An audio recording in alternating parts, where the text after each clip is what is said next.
आज हम बात कर रहे हैं ट्राइडेंट लिमिटेड की और साथ में हम बात करेंगे एचएफसीएल लिमिटेड की। ट्राइडेंट में हमने पॉजिटिव क्लोजिंग देखी फ्राइडे को, जबकि बाजार में बहुत ही जबरदस्त गिरावट थी। इसके बावजूद भी जो पॉजिटिव क्लोजिंग है वो क्या इशारा कर रहा है, क्या आने वाले समय में ट्राइडेंट में जबरदस्त तेजी आने वाली है या फिर स्टॉक नीचे जाएगा।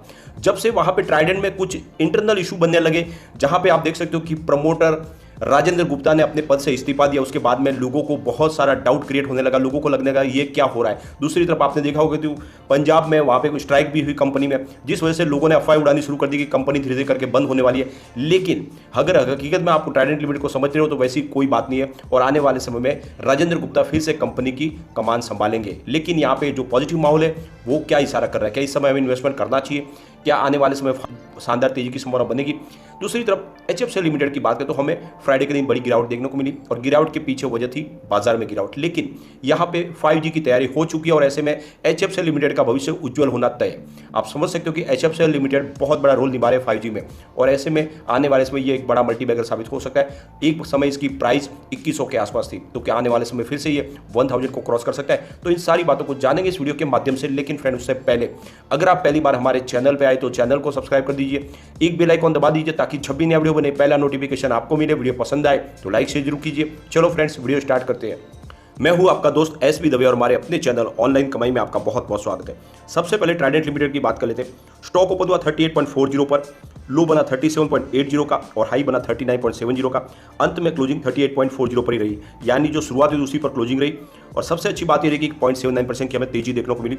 जबकि बाजार की बात करें तो बीएसई सेंसेक्स में 650 पॉइंट की बहुत बड़ी गिरावट थी। अब इतनी बड़ी गिरावट के बावजूद भी अगर क्लोजिंग पॉजिटिव हो रही है तो इसका मतलब ये हो जाता है कि यहाँ पे खरीदारी हो रही है इस लेवल पे, और इसका मतलब जो अफवाह फैलाई जा रही थी उसका कोई इफेक्ट स्टॉक के ऊपर नहीं पड़ रहा है। इसके पीछे वजह यह है कि कंपनी का जो बिजनेस है वो लगातार बहुत ही मजबूत हो रहा है और इंटरनेशनल मार्केट में कंपनी की बहुत अच्छी रेपुटेशन है और लगातार बिजनेस इनका बढ़ रहा है। आने वाले समय में कंपनी पंजाब से एमपी होते हुए गुजरात की तरफ भी आने की तैयारी कर रही है। तो ऐसे में आप समझ सकते हो कि ट्राइडेंट में यही मौका खरीदारी का।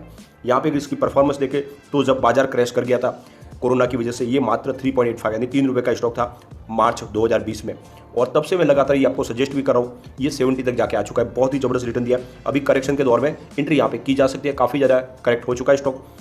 अगर हम इसके वॉल्यूम का एनालिसिस करें, पिछले 1 महीने पहले इसका 1 करोड़ का वॉल्यूम था, 1 वीक पहले 2 करोड़ का वॉल्यूम होता और थर्सडे को 94 लाख का ही वॉल्यूम था। लेकिन फ्राइडे को अगर आप देखोगे तो 3 करोड़ का वॉल्यूम हुआ। ये जो वॉल्यूम बढ़ा है इशारा है कि यहाँ पे जबरदस्त खरीदारी की है किसी बड़े फंड हाउस ने, क्योंकि एक तरफ तो बाजार में गिरावट थी, उसके बावजूद यहाँ पे ये इतना जो बड़ा वॉल्यूम बढ़ा है, अगर ये इसमें बिकवाली होती तो जरूर यहाँ पे हमें 5% 10% गिरावट दिखाई देती। लेकिन जिस तरह से पॉजिटिव क्लोजिंग है, इसका मतलब यह कि यहाँ पे किसी बड़े फंड हाउस ने अच्छी खासी खरीदारी की है, चाहे एफआई हो या डीआई हो।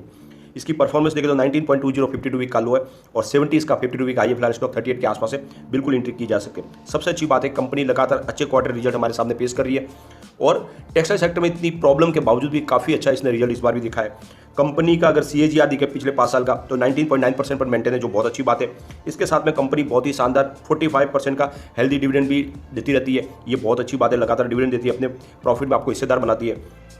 अगर पिछले 3 साल की इसकी परफॉर्मेंस देखें तो आप देख सकते हो कि मार्च 2020 में ये 21 में इनका जो 4531 को भी का जो सेल था वो इस फाइनेंशियल ईयर बढ़ के 7221 को भी तक पहुंच गया। तो इतनी बड़ी प्रॉब्लम के बावजूद भी कंपनी का सेल बढ़ा है, जो एक बहुत बड़ी पॉजिटिव बात है।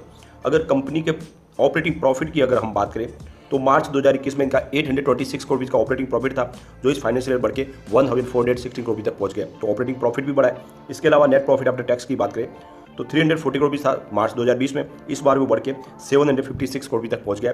तो नेट प्रॉफिट लगभग दुगुना हो चुका है। तो आप समझ सकते हो कंपनी की प्रदर्शन बहुत अच्छी है। EPS में भी अच्छी खासी बढ़ोतरी है, जो फिलहाल 1.48 है।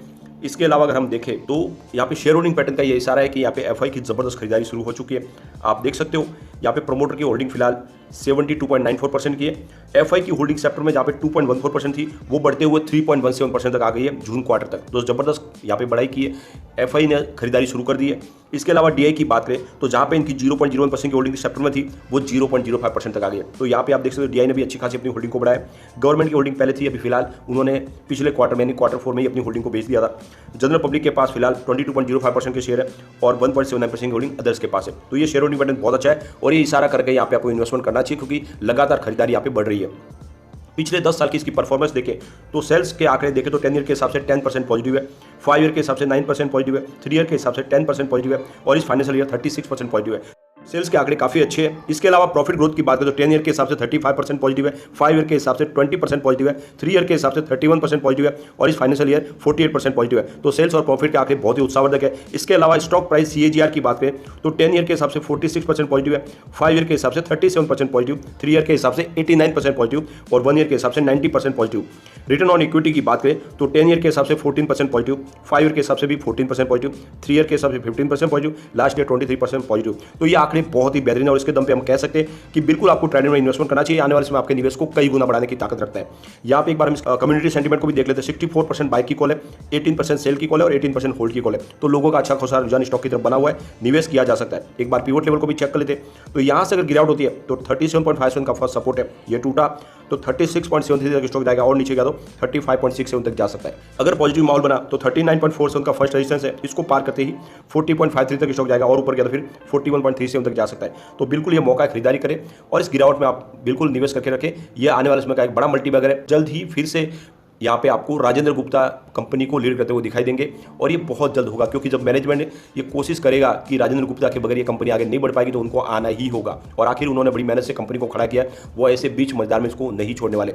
और ऊपर से उन्होंने ये भी कहा है कि कंपनी के हर कार्यकलाप पे उनका ध्यान तो रहेगा ही रहेगा। तो ऐसे में आपको डरने की कोई बात नहीं है। चलते हैं HFCL लिमिटेड की तरफ। स्टॉक फिलहाल 73 पर है, जहाँ पे आप देखेंगे तो फ्राइडे को 3.50% की बड़ी गिरावट देखने को मिली और इस गिरावट के पीछे वजह थी बाजार में बड़ी गिरावट।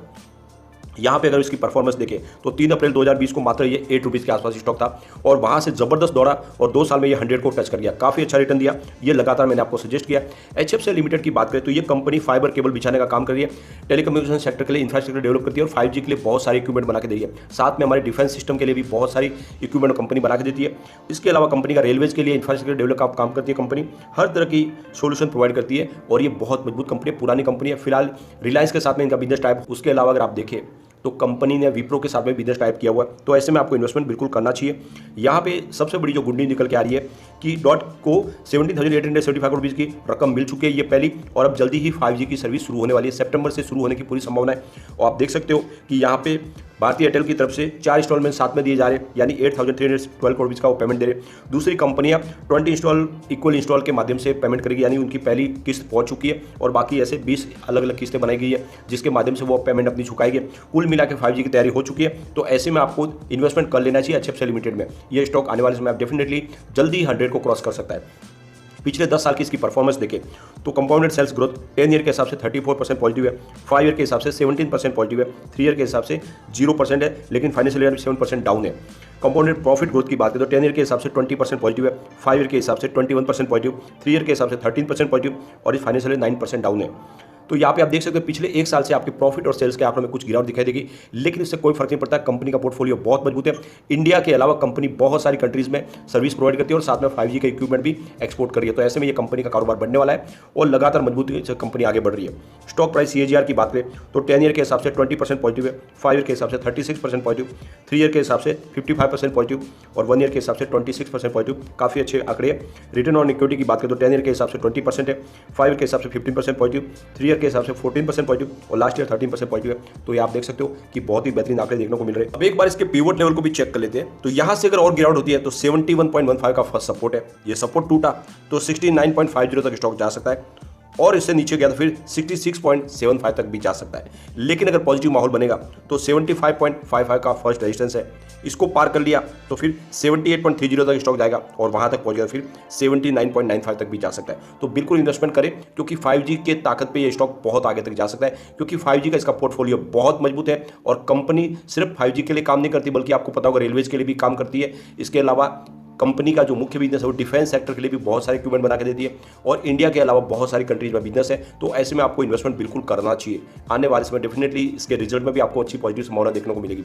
लेकिन फ्रेंड, कोई भी इन्वेस्टमेंट करने से पहले अपने फाइनेंशियल एडवाइजर से बात ले ले या अपना खुद का रिसर्च करें, क्योंकि मैंने वीडियो आपके एजुकेशनल पर्पज के लिए ही बनाया। वीडियो पसंद आए तो लाइक शेयर जरूर कीजिए और चैनल को सब्सक्राइब करिए।